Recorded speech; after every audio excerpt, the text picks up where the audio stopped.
Dans le petit village poussiéreux de Solana, où le sable doré recouvrait chaque sentier et où la faim sévissait dans de nombreux foyers, vivait une jeune fille nommée Zena. À seulement 22 ans, ses yeux reflétaient les cicatrices de tant de souffrances. Depuis la disparition de sa mère 5 ans auparavant, Zena n'avait jamais connu la tranquillité. Son père, Monsieur Khalil, autrefois un fermier doux et généreux, était devenu un ivrogne impitoyable. Et comme si cela ne suffisait pas, il avait épousé une femme amère, Madame Latifa, qui n'éprouvait qu'une haine profonde pour Zena. Chaque jour, elle était forcée de travailler sans relâche, préparer les repas, ramasser du bois, balayer la cour et travailler dans les champs du matin au soir, souvent sans rien à manger. Le village entier la plaignait, mais personne n'osait protester.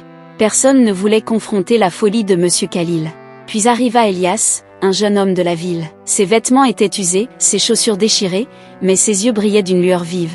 Il travaillait dans la ferme de Monsieur Khalil depuis 3 mois, coupant les buissons, plantant des légumes et portant des charges lourdes sans relâche. Pourtant, malgré tous ses efforts, Monsieur Khalil refusait de le payer. La semaine prochaine, demain, je te donnerai ton dû quand j'aurai vendu quelque chose, répétait-il constamment, mais rien n'arrivait jamais. Un après-midi étouffant, Elias entra dans la maison, fatigué et frustré. « S'il vous plaît, monsieur, j'ai besoin de mon salaire aujourd'hui, implora-t-il. Monsieur Khalil, qui ne semblait même pas s'en soucier, fixa autour de lui, et ses yeux se posèrent sur Zena, qui balayait la cour, épuisée. Un sourire cruel se dessina sur ses lèvres. « Tu veux de l'argent » demanda-t-il d'un ton moqueur. « Oui, monsieur, j'ai travaillé pendant 3 mois, il est temps que je sois payé, répondit Elias. « Prends cette fille à la place, dit Monsieur Khalil en pointant Zena. Elias, déconcerté, ne comprit pas tout de suite. « Qui ? Ma fille. Elle ne sert à rien. Emmène-la avec toi en ville, c'est ton paiement. » Le cœur de Zena se brisa. Elle laissa tomber son balai et fixa son père. « Papa, je t'en supplie, non, tais-toi » cria Monsieur Khalil. « Tu devrais être heureuse qu'un homme veuille bien de toi. » Madame Latifa croisa les bras et sourit froidement. « Très bien, laisse-la partir. Une bouche de moins à nourrir. » Zena tomba à genoux, suppliant, pleurant, mais personne ne la remarqua. Personne ne la consola. Elias la regarda.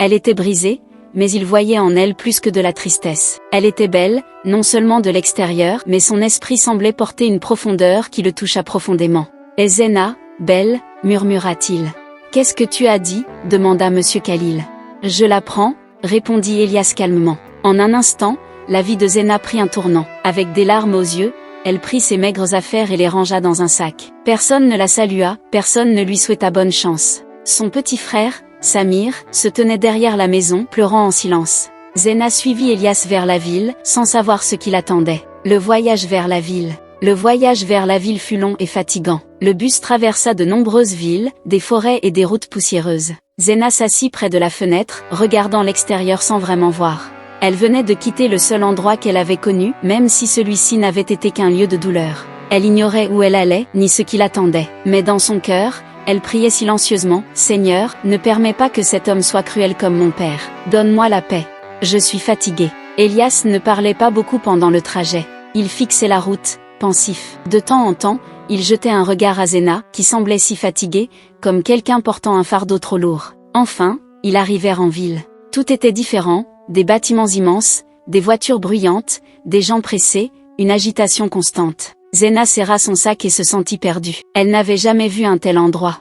Ils montèrent dans un petit tricycle et roulèrent jusqu'à une rue tranquille. Elias paya le chauffeur, puis la guida vers un petit chemin bordé de fleurs. Ils s'arrêtèrent devant une grande porte noire et frappèrent. Quelques secondes plus tard, la porte s'ouvrit lentement. Zena en resta sans voix. La cour était vaste et impeccablement propre. La maison principale, peinte en blanc, ressemblait à un palais. Des fleurs étaient plantées le long de l'allée, et il y avait une fontaine scintillante dans un coin. Ils traversèrent la cour et s'arrêtèrent devant un petit bâtiment à l'arrière.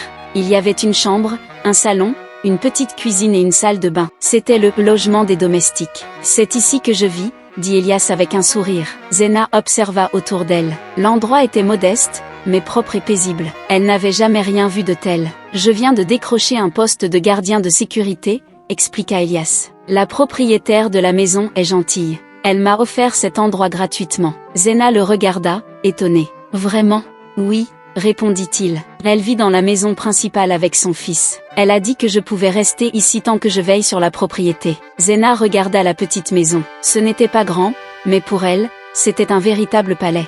Un toit solide, une porte qui fermait, un lit confortable. C'était bien mieux que la natte sur laquelle elle dormait chez son père. Elle sourit faiblement, pour la première fois depuis longtemps. Si c'est le plan de Dieu, alors qu'il en soit ainsi, murmura-t-elle. Elias la regarda. Ça te convient?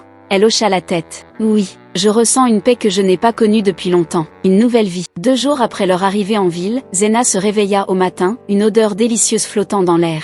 Elle se leva lentement, sentant les rayons du soleil caresser son visage. C'était calme. Il n'y avait ni cri ni terreur, juste une paix qui la surprenait. Elle entra dans la cuisine et trouva Elias en train de cuisiner. « Bonjour », dit-elle timidement. Il se retourna avec un sourire. « Bonjour, Zena. J'ai préparé le petit déjeuner. Tu as bien dormi ?» Elle hocha la tête. « Oui, comme un bébé. » Ils rirent doucement.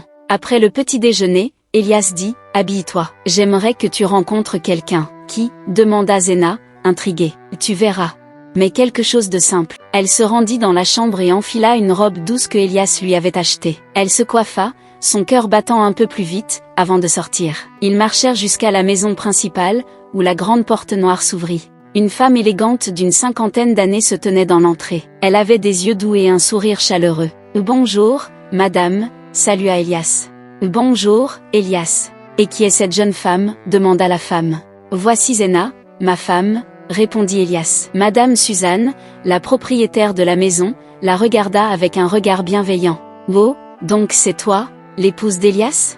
Tu es ravissante. Entrez, ma chère. » Zena entra timidement, les yeux écarquillés. Le salon était impeccable, tout brillait. Elle n'avait jamais vu un endroit aussi luxueux. Madame Suzanne lui prit la main avec tendresse. « Bienvenue, Zena. Tu me plais déjà. Je suis heureuse qu'Elias t'ait amenée ici. » Zena sourit timidement. « Merci, madame. Appelle-moi Suzanne. Si tu as besoin de quoi que ce soit, n'hésite pas à me le dire. » Après un court entretien, ils retournèrent au logement des domestiques. Ce soir-là, après avoir nettoyé la cuisine et rangé la chambre, Zena s'assit sur le bord du lit, réfléchissant profondément. Elias était assis par terre, en train de réparer une poignée de porte. « Elias » appela-t-elle doucement. « Oui, je peux te dire quelque chose ?» Il leva les yeux vers elle. « Bien sûr. » Elle soupira, jouant avec ses doigts. « Quand mon père m'a dit de te suivre, je me sentais inutile, comme si je n'étais qu'un fardeau, comme si je n'avais aucune valeur. » Elias se leva et s'assit près d'elle. « Je comprends.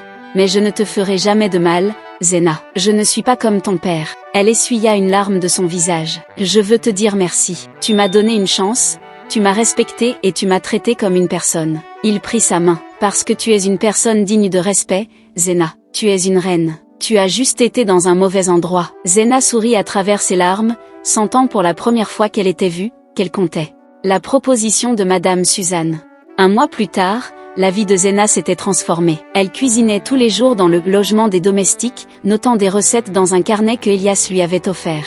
Sa confiance en elle grandissait. Un après-midi ensoleillé, alors qu'elle aidait Madame Suzanne à transporter des courses, la femme l'invita à s'asseoir avec elle dans le salon. « Zena », dit-elle d'une voix douce. « J'ai réfléchi à quelque chose. Nous cherchons une femme pour gérer le marché local. Et j'ai pensé à toi. » Zena regarda Madame Suzanne, les yeux pleins de surprise. « Moi ? » ?»« Oui. Tu as la capacité de gérer les affaires. Je t'aiderai, et je serai là si tu as besoin de conseils. Mais je suis sûre que tu peux le faire. » Zena ne savait pas quoi répondre.